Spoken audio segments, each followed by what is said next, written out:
none si umuntu arimo kudombagira kugira gutagwa yabigenza ate yo guterura naco ndaja kukizana mu yo datawe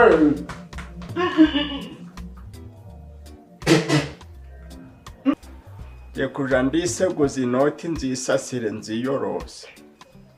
hakunabona umutayeri wankorera igote ry'inotira aya ziziya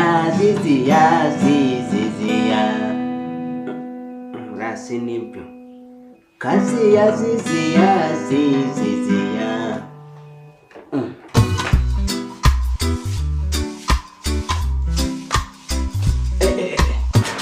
ntureba sasha